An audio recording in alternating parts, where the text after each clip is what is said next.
Following the launch of US airstrikes against an Iranian-backed militia group in Iraq, thousands of Iraqi protesters demonstrated at the US Embassy in Baghdad. Now, demonstrated might be a little bit of a euphemism, to be fair, because some of these protests actually became pretty violent, and one area of the compound was actually set ablaze. So some of the demonstrators allegedly attempted to break into the embassy, although that is being reported by mainstream media outlets, and take that with a grain of salt. However, we do have video evidence showing that some of these protesters did light the compound on fire. Luckily, based on reports, no one was hurt. Now, the attacks are a response to US airstrikes against an Iran-backed militia that formally sits under the control of Iraq's prime minister. The airstrikes have caused tensions with Baghdad, where officials accused the US of attacking without sufficient evidence, violating Iraqi sovereignty and threatening the country's security. Now, the Iranian-backed militia group is known as Kataib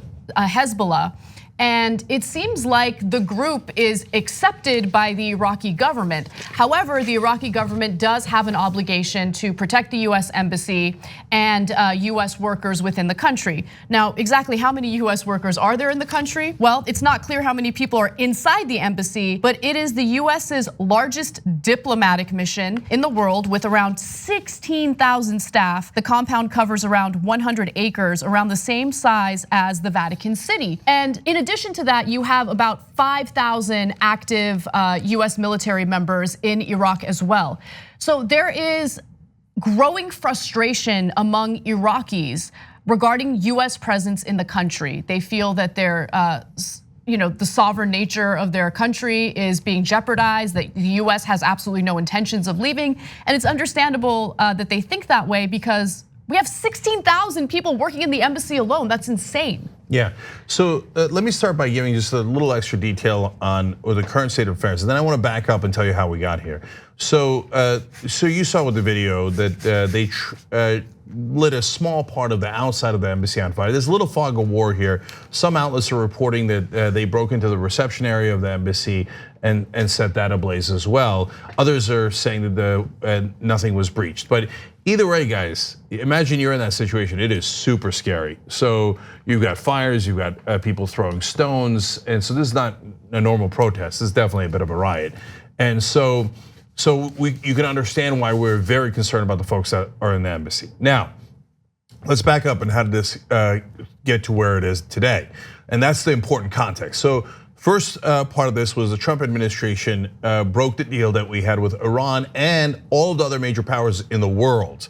So the major powers did not agree with us, they agreed with Iran. Okay, so that's very important context. We're the ones who broke the deal, and for no apparent reason other than the fact that Obama signed it and we'd like to start another war in the Middle East. So then Iran starts to retaliate in different ways. Now, lately, I'm gonna fast forward to what started this particular uprising, if you will. So Iran-backed groups, now I'm gonna get into the details of that because that's important too, according to us, attacked some of our bases, including one in Kirkuk, and a defense contractor, an American defense contractor, was killed and 4 US troops were injured. Now, I don't want any percentage chance of a war there, but at the same time, I actually do think you need a response for that. But it's really, really important that that response be commensurate with what we suffered, okay? Why is it important? Because we're weak-kneed liberals? No, it's really important that it be proportional, because otherwise things are gonna spin out of control like they are now, and more of our troops and our contractors and our embassy personnel are going to be in danger. Now that's exactly what's happening, and I think it's only going to get worse. So what did we do in retaliation that was not proportional? We launched massive missile strikes, killing 25 and injuring 51. Now here's another part of the problem. It turns out some are reporting, again, fog of war here, but some media outlets are reporting that Iraqi police and military were among the killed. Now, the Iraqi government obviously is not going to like that. In fact, the Iraqi prime minister, while saying, yeah, we'll protect the embassy. First of all, in the beginning, it doesn't look like they had a security perimeter, so I'm not sure they did protect the embassy, but also said that the people who were killed, all of the people who were killed by American airstrikes were, quote, martyrs. So now, not only have we gone after Iran in our minds, but we've significantly pissed off the Iraqi government, which is supposed to be our allies. Now, the very important part is something that Anna alluded to. The group that we bombed actually is recognized by the Iraqi government. And back in 2014 was formed to fight ISIS. Well, that's a good thing, right? And it should be, on our side in a sense, right? In 2016, 2 years later, the Iraqi government recognized it as a private, private's not quite the right word, but an independent military unit, but that reports to the Iraqi government, not to the Iranian government, to the Iraqi government. So technically, legally, and literally, we attacked the Iraqi government on Sunday. So it was not proportional, and it was potentially directed at not a great target. They might or might not have been the people who attacked us. So the Pentagon and State Department say they were. They don't have a great history of telling the truth, but even if that were the case, that is why you have to be extraordinarily careful about how you strike back, because you're targeting a group tied to the Iraqi government, a government that has to protect your embassy with 16,000 people inside of it. So that's why it was a terrible idea. Why did Trump do it? He said, we needed a very strong response. Oh God, this is why you need a smart person in charge and not an idiot. Well, I have some of his reaction in just a minute, but I actually want to respond to what you said, because you argue, well, there needs to be a response. If there is a US contractor who is killed as a result of a militia group, well, then there needs to be appropriate action taken. But here's the thing, why are we in Iraq right now? Right? The Iraqi people don't want us there. The Iraqi government increasingly doesn't want us there. They want us out. And the idea, look, this isn't something that happened on US soil. This is something that happened in a sovereign country, right? Yeah. And so people want us out, but we're still there. So those two things are separate though, Anna. I know they're separate. No, so if you're asking me, would I take out the 5,000 troops from Iraq? Yeah, yesterday. Not literally yesterday, because I don't want to do something abrupt like Trump did in northern Syria, but a careful, deliberate withdrawal, because all we have is those 5,000 troops sitting there as a sitting duck. For what reason? To instigate a war in Iran? Well, I don't want a war in Iran. And by the way, it's not just us. Republican voters don't want a war with Iran.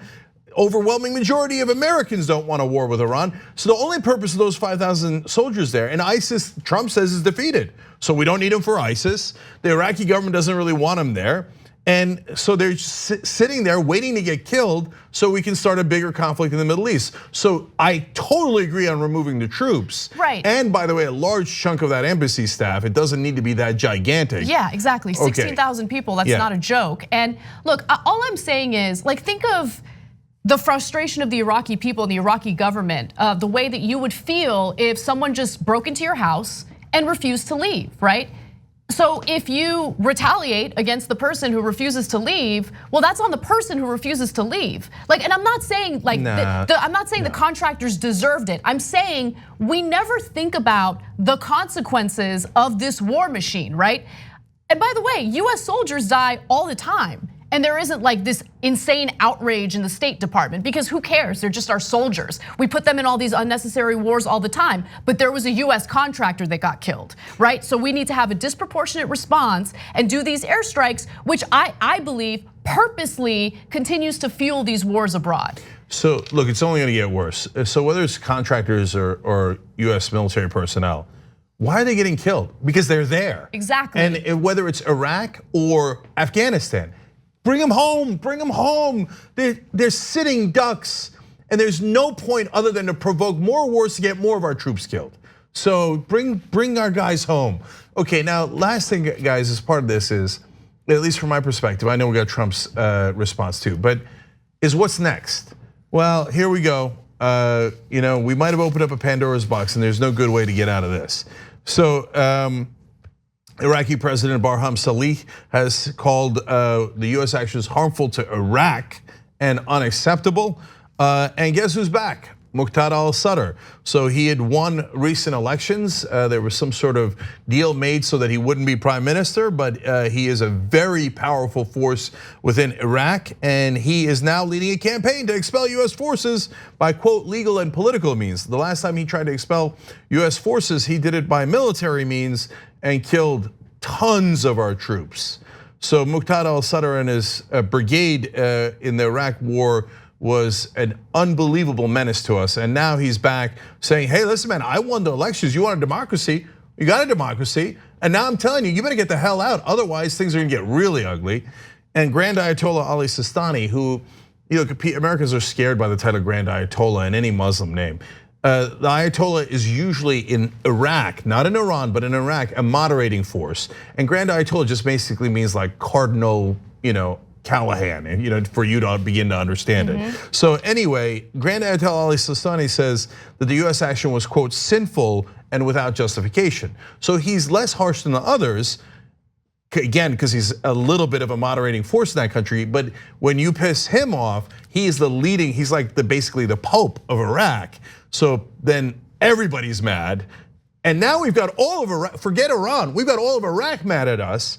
So what the hell are we doing there? Exactly. There's no good way out of this other than get our troops out of there and get as much of our embassy staff out as possible, because this is totally counterproductive.